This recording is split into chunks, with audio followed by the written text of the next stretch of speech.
नमस्कार साथियों, सुमंगल ज्योतिष में आपका बहुत बहुत स्वागत है। सुमंगल ज्योतिष के इस एपिसोड में मैं आपको देवशयनी एकादशी व्रत के विषय में संपूर्ण जानकारी दूंगा। वर्ष 2023 की विषय जो कि मान्य है।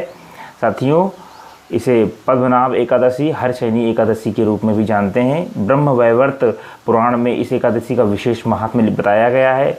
इस व्रत को करने से प्राणी की समस्त मनोकामनाएं पूर्ण होती हैं, ऐसा पुराण में लिखा गया है, और सभी पाप नष्ट होते हैं। आषाढ़ शुक्ल पक्ष एकादशी ये है, और इसमें उपवास करके भगवान विष्णु की प्रतिमा को आसन पर विराजमान करके षोडशोपचार से जो पूजा करता है उसको सारे मनोमत पूर्ण होते हैं। और चित्र इस प्रकार होना चाहिए कि शंख चक्र गदा पद्म सुशोभित भगवान का चित्र होना चाहिए। उन्हें पीताम्बर पहने हुए होना चाहिए। पीत वस्त्रों व पीले दुपट्टे से सजाया हुआ भगवान को जो चित्र होना चाहिए वो होना चाहिए।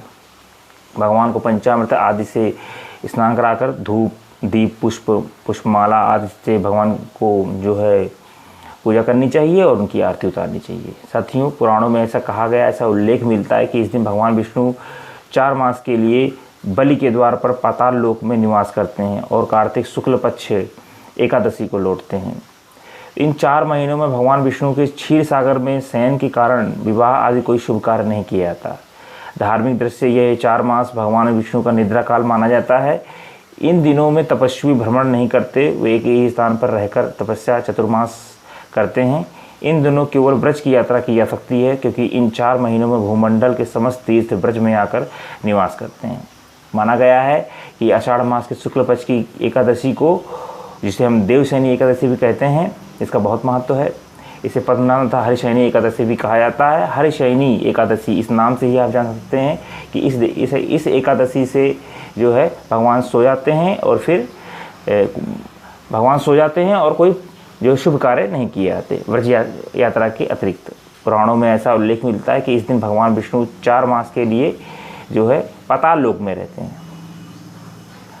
इस दिन से भगवान विष्णु 4 मास के लिए क्षीर सागर में शयन करते हैं, तो इसका बड़ा में महत्व है।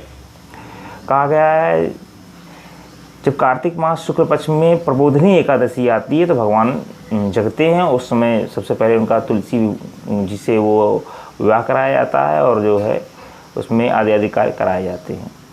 इन 4 महीनों भगवान विष्णु की क्षीर सागर में शयन करने का विवाह आदि कोई शुभ कार्य नहीं किए जाते, तो विवाह कार्य अब यहाँ से बंद हो जाएंगे देवशयनी एकादशी से। और इन दिनों तपस्वी जो है भ्रमण भी नहीं करते हैं। साथियों, जो देवशयनी एकादशी है वर्ष 2023 में 29 जून गुरुवार के दिन से पड़ रही है, तो आशा करते हैं कि आप इसी दिन देवशयनी एकादशी का व्रत रखेंगे। और इस व्रत को करने से प्राणी की समस्त जो है पाप नष्ट होते हैं, मनोकामनाएं पूर्ण होती हैं, और भगवान ऋषिकेश प्रसन्न होते हैं। तो आशा करता हूँ कि जो है आपके लिए ये जानकारी उपयोगी होगी।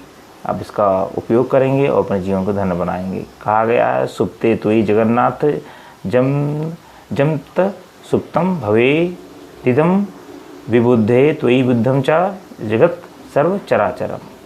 तो इस दिन से भगवान विष्णु 4 मास के लिए सो जाते हैं। इस श्लोक में यही बताया गया है।